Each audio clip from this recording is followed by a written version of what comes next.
Peut-être de demander d'abord comment ça va après ces quelques jours d'arrêt avec cette blessure. Évidemment, on t'a vu à Brest que toutes les sensations sont revenues, oui, pas encore totalement. Non, ça va, tout va bien. Je pensais que j'allais être un peu plus dans le dur à Brest, mais non, ça allait même à ma sortie, j'en avais encore un peu, donc tout va bien, pas de douleur, le rythme est revenu, donc c'est bon pour ça. T'as été surpris de débuter quand on revient de blessure, louper 2-3 matchs comme ça, on débute souvent sur le banc. Comment t'as pris ça? Non, j'étais pas surpris. J'étais apte à jouer, donc à partir pour moi du moment où tu es apte à jouer, tu es apte à commencer un match, donc je l'ai commencé, puis j'étais en condition pour pouvoir le commencer aussi, donc c'est aussi pour ça que le coach a fait ce choix-là. Ce match de Monaco qui arrive, évidemment, c'est pour l'idée, c'est de enclencher une dynamique pour vous là. C'est un petit peu plus compliqué. Voilà, simplement, ce match-là est important pour ça, parce qu'à un moment donné, il faut stopper ce début de mauvaise série. Ouais, tous les matchs sont importants. Celui-là arrive dans une période où on est un peu moins bien, c'est sûr. Et on va l'aborder de la meilleure manière. Il va falloir prendre des points. On n'a pas le choix, c'est la vérité. Donc on va l'aborder de la meilleure manière, sans plus de pression qu'un autre match. Mais on sait que c'est un match important, comme tous les autres. Mais ça va le faire.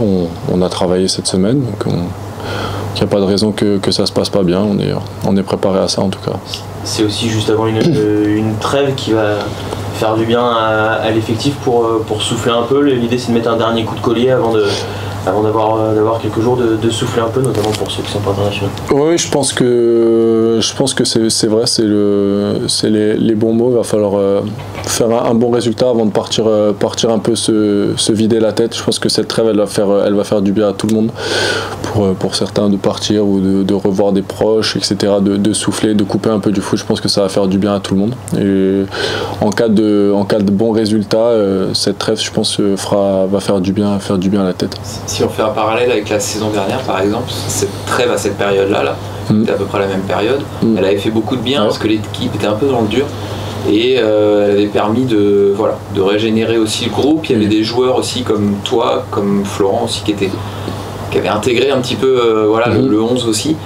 C'est des moments qui sont importants après avoir une dernière ligne droite. En tout cas, vous avez fait du bien la saison dernière. Oui. En plus, nous, on a eu la chance et on a aussi réussi à avoir une très très bonne dynamique sur ce début d'année, à être dans une grande forme sur ce début d'année. Donc on a beaucoup puisé, et puis physiquement cette trêve, elle va surtout faire du bien. Elle est faite pour ça, pour qu'on puisse recharger les batteries, et oui, c'est sûr qu'il va avoir beaucoup de matchs importants, et même uniquement des matchs importants après cette trêve, donc on pourra les attaquer de la meilleure manière. Je sais pas comment tu te sens toi, parce que tu reviens d'une période de blessure, repos, mais tu sens que le groupe tire un peu la langue là en cette fin d'hiver sur le plan physique? Moi, je pense qu'il y a eu des matchs qui ont été durs physiquement. Je pense à Marseille, je pense à Lens, je pense au Havre où on fait tout un match à 10. Donc c'est des matchs, c'est sûr, à Reims. En fait, on a eu énormément de matchs qui ont puisé. Je pense à Strasbourg en Coupe de France, qui a été un deuxième match de la semaine où nous, on se devait d'aller chercher un résultat. On a eu des matchs aussi pas faciles avec l'élimination en Coupe de France en plein milieu de semaine, qui nous a un peu fait mal à la tête. Donc je pense que cette trêve, encore une fois, elle arrive au bon moment. Tout le monde va pouvoir se soulager psychologiquement. On a eu des choses pas trop faciles à vivre. Donc voilà, elle arrivera. On a peut-être un peu pêché physiquement, c'est vrai. Et voilà, on va être prêt à rattaquer dès samedi et après la trêve. Sur un plan personnel aussi, comment tu as vécu cette séquence là de début d'année 2025, assez exceptionnelle pour toi, là avec une petite rupture là, qui est liée aussi à des problèmes physiques. Comment tu as vécu toute cette séquence là, qui était peut-être inattendue au départ et puis qui est devenue assez exceptionnelle quand même. Si pour vous elle était inattendue, pour moi elle l'était pas. Elle l'a pas du tout été. J'ai mis un peu de temps à mettre dedans, et depuis mi-octobre, fin octobre, ça se passait bien pour moi. J'ai eu la chance, j'avais une chance à saisir sur ce qu'on va dire un banal match de Coupe de France contre une équipe de National 2. Mais voilà, cette période elle a récompensé mon travail des 6 premiers mois. Et il va falloir continuer jusqu'à la fin de la saison parce que alors j'étais content de marquer, mais j'étais aussi content que ça puisse nous servir et que ça nous rapporte des points. Je l'avais déjà dit que marquer des buts sans que ça soit bénéfique pour l'équipe, je trouvais que ça n'avait pas d'intérêt. Mais voilà, il va y avoir des buts importants à marquer sur la fin de saison, donc j'espère que ça se passera bien. Tu parles de travail des 6 premiers mois. Tu penses à quoi spécifiquement? Alors, tout ce que ça englobe, est-ce que sur le plan athlétique aussi, t'as bossé particulièrement? Ouais, je le sens par rapport à ma façon d'encaisser les efforts, beaucoup d'observations, de prendre un peu la jauge de ce que demande la Ligue 1. Et puis voilà, un petit temps d'acclimatation. Il faut, pour n'importe qui, je pense que les premières minutes en Ligue 1, on parle quand même d'un des 5 grands championnats, donc c'est pas évident. Moi, je me suis acclimaté, j'ai observé, j'ai travaillé physiquement, j'ai travaillé techniquement, je me suis donné le plus possible aux entraînements pour avoir un maximum de réalité le week-end. Donc voilà comment tout ça est arrivé. Tu dis que ça va bien pour toi depuis fin octobre. À peu près depuis le match contre Monaco à l'aller. Quel souvenir tu en gardes de ce match sur le plan collectif et plus personnel, parce que tu sortais de 2 matchs, tu avais quasiment 3 matchs, tu n'avais quasiment pas joué et là tu rentres. Ouais, sur le plan collectif, c'est vrai que ça a été un match très abouti. On a eu un état d'esprit irréprochable, un bloc équipe hyper resserré, on a super bien joué nos coups, on a marqué pendant cette première mi-temps et on a su tenir le score avec nos valeurs, avec beaucoup d'acharnement. Moi, pour ma part, je suis rentré à 20 ou 25 minutes de la fin avec une seule idée en tête, c'était de défendre notre but et de jouer les coups comme on a fait pendant tout le match là-bas d'ailleurs. Mais voilà, sur le plan collectif, on a eu c'était un peu notre déclic, c'était un peu ce match référence, un peu comme à Marseille où on avait fait ce match nul. On a eu un bloc équipe très très resserré et beaucoup de nos valeurs étaient ressorties pendant ces 2 matchs, donc je pense que c'est des valeurs qu'il va falloir qu'on retrouve et ça va commencer samedi. Est-ce que ce match il avait changé quelque chose dans votre saison? Il y a un déclic, une prise de conscience peut-être de ce que vous étiez capable de faire? Ouais, la vraie prise de conscience, je pense, collective, elle a été à Marseille, parce que c'était ce qu'on voulait faire, et puis Monaco avait un peu confirmé ça, sur ce qu'on devait faire et sur ce dont on devait passer pour exister dans ce championnat. Donc ouais, ça a été une prise de conscience. Ouais. Est-ce que tu peux me parler un peu de tes qualités devant le but, mais plutôt du travail que tu fais pour entretenir ça? Parce que on sait que c'est un truc que tu as un peu en toi, tu l'as déjà dit, mais de quelle manière tu le bosses? C'est des répétitions? Est-ce que tu fais évoluer des choses dans le travail? Enfin, voilà. C'est des répétitions. Après, j'ai une qualité qui est plutôt instinctive, donc c'est des choses qui peuvent venir un peu entre guillemets par hasard, de frapper. Moi, je me pose pas trop de questions à partir du moment où j'entre dans la surface. Et ma plus grosse qualité, elle est là. Je suis très insouciant dans les derniers mètres. C'est des choses que j'ai travaillées. J'observe beaucoup.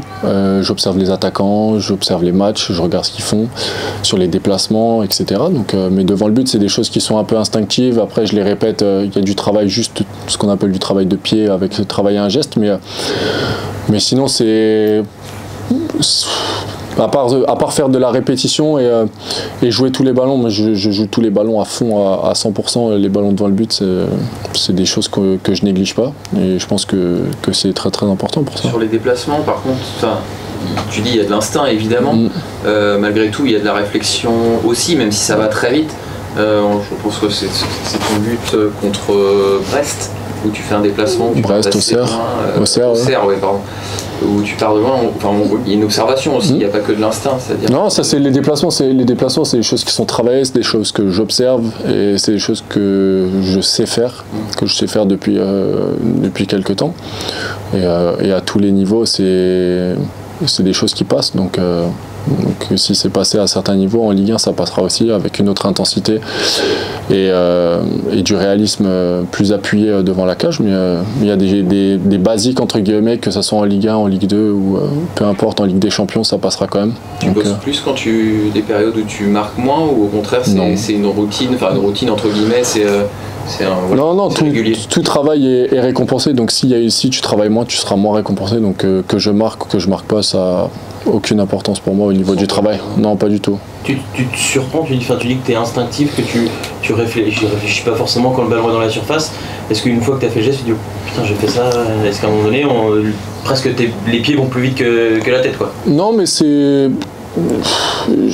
Les gestes instinctifs peuvent être toujours très surprenants. Je pense au but à Paris, c'est un geste qu'on n'attend pas du tout. Il est tenté, et à partir du moment où tu tentes, tu sais qu'il y a une possibilité que ça marche. Donc moi, ma réflexion, elle est là. Si on tente pas, j'ai aucune chance que ça rentre. Ma réflexion, elle est plutôt là en fait. Je vois un ballon qui arrive, je la joue, elle va dedans. Et puis si elle va pas dedans, je la retenterai la fois d'après. Et ça changera rien à mon idée sur ça. Donc je réfléchis franchement de manière à pourquoi pas tenter en fait, tout simplement. Aussi loin que tu t'en souviennes, l'instinct, la spontanéité, le fait de frapper le plus fort que tu peux, parce qu'on sent qu'il y a souvent de ça quand même, ça te ramène à tes plus jeunes années, ça a toujours été? Ouais, ça a toujours été comme ça. Moi je prenais des ballons, je frappais contre un mur, et je frappais contre un mur des heures. Okay. Et petit, 3-4 ans, on a commencé ça. Frapper contre un mur, c'était la base de tout. Ça et du jonglage. Mais non, et je me suis adapté aussi parce que la force, ça a marché à partir d'un certain temps. Maintenant, ça marche plus. J'ai développé aussi cet aspect un peu plus technique, avec des frappes beaucoup plus en douceur et moins uniquement basées sur la force. Mais oui, ça a commencé très tôt avec des frappes uniquement du coup de pied contre un mur. C'est comme ça que c'est venu.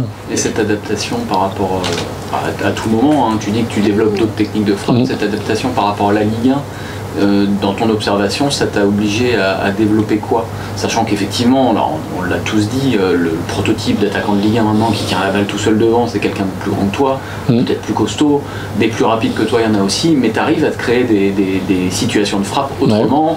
Par la déviation, quand même aussi par un travail sans doute physique. Qu'est-ce que la Ligue 1 t'a obligé à développer un peu?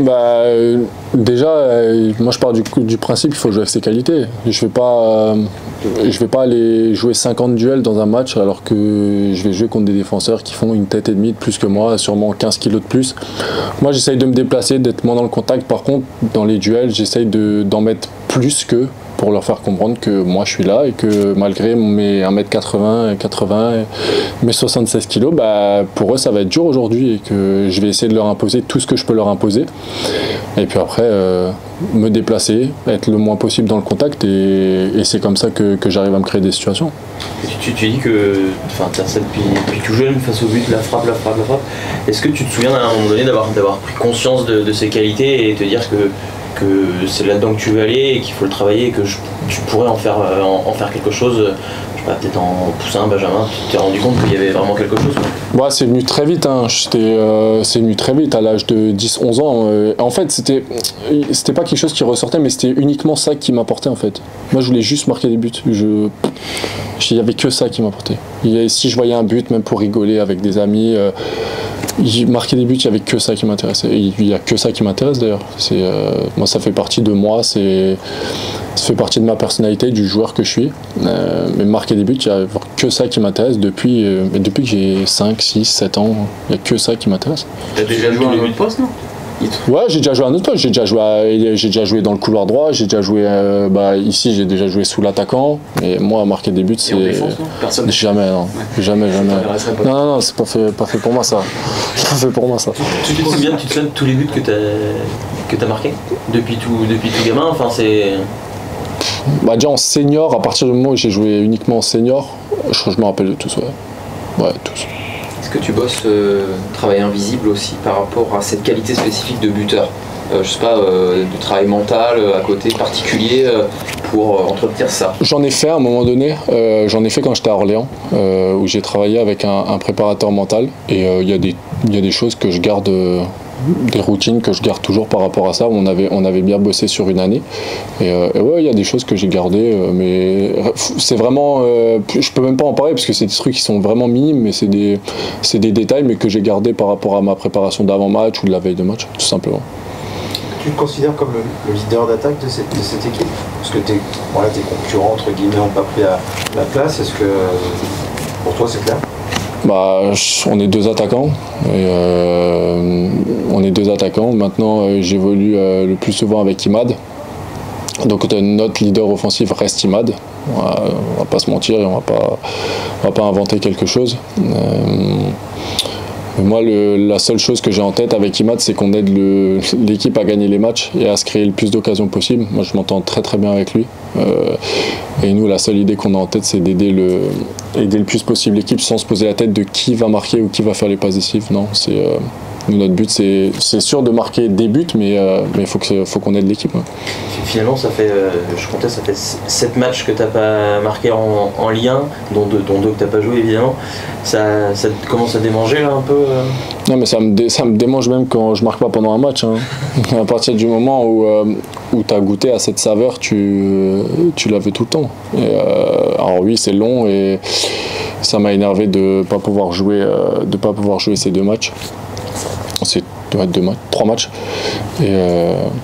Mais non, bien sûr que j'ai envie d'y regoûter. Comme je vous l'ai dit, il n'y a que ça moi, qui me fait saliver. Donc marquer des buts, ça joue beaucoup pour moi et ça joue beaucoup pour nous. Et donc j'espère que si je marque des buts, ça sera bénéfique pour nous vraiment. Est-ce que l'adversaire a une importance dans le but que tu mets, c'est-à-dire que tu as marqué contre Strasbourg, contre Brest, aussi marqué contre le PSG, mais le match était déjà plié. Est-ce que maintenant marquer contre une équipe du haut de tableau, contre Monaco par exemple, ça a une saveur différente que contre une autre équipe? Pas du tout. Parce que quand vous allez regarder mes buts, si je marque contre Monaco, je serai à 6 et je ne serai pas à 7 ni à 8. Ça comptera 1 comme n'importe quel but, sauf si j'en mets 2. Mais il n'y a pas de but bonus. Tous les buts sont importants. Mon but à Bobigny a été important, mon but à QRM a été important. Tous les buts sont importants, il n'y en a aucun qui est plus important qu'un autre. Il y en a qui ont des autres saveurs. Tu cites Strasbourg. Strasbourg, c'est des choses émotionnelles par rapport au fait que c'est un peu comme chez moi. Mais non, tous les buts ont exactement la même saveur.